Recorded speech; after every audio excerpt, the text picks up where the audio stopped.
Vamos a iniciar definiendo el problema que vamos a trabajar hoy, que es sobre valores y vectores propios.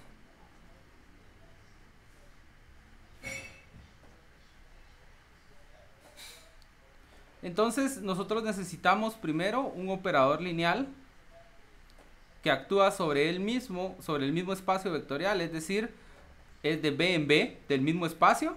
O sea que su representación matricial en caso de dimensión finita sería una matriz cuadrada. Decimos que lambda, un escalar, es valor propio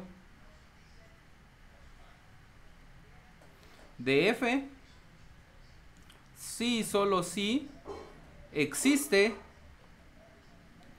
un vector no nulo, de forma que cuando yo aplico el operador a este vector, la acción de este vector es simplemente ser multiplicado por lambda. Entonces nosotros acá nos topamos con la forma más sencilla de acción posible de un operador lineal, que es multiplicar el vector por un escalar. Y entonces aquí nosotros tenemos el problema de encontrar quiénes son estos valores propios y estos vectores propios para poder representar de la forma más sencilla posible nuestro operador. Entonces, en el caso de tener un espacio vectorial de dimensión finita, nosotros vamos a proceder de la siguiente manera, ¿verdad? Supongamos que nosotros tenemos f, la representación de f. Entonces, nosotros sabemos que esta proposición es equivalente a decir f por las coordenadas del vector igual a lambda veces el vector. Entonces nosotros vamos a reescribir esto como f por b igual a lambda veces el vector identidad por b, y esto va a ser equivalente a escribir f menos lambda i, y todos estos tienen en factor común el vector sobre el cual estamos actuando, y esto va a ser igual al vector nulo. Entonces acá nosotros tenemos una situación. Si nosotros supiéramos que el determinante de esta matriz f menos lambda i es diferente de 0, entonces podríamos calcular la inversa, y al calcular la inversa nosotros podríamos multiplicar ambos lados por la inversa y tendríamos f menos lambda i inverso por el vector nulo. Eso me va a dar el vector nulo y me quedaría que f es el vector nulo, por lo que no podría ser un vector propio. Entonces, para encontrar estos vectores propios que nosotros estamos buscando, nos damos cuenta que necesitamos que esta ecuación no se cumpla, es decir, necesitamos que el determinante de f menos lambda i sea 0, y resulta que eso lo llamamos la ecuación característica del operador. Entonces nosotros tenemos primero este polinomio en lambda, que va a ser igual al determinante de f menos lambda i. Es un polinomio en lambda llamado ecuación característica.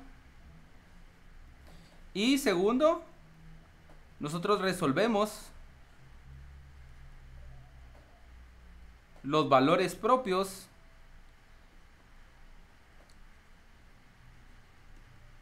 aquí, lambda 1 hasta lambda n, que podrían ser escalares, de hecho que sean raíces de este polinomio que vamos a obtener acá.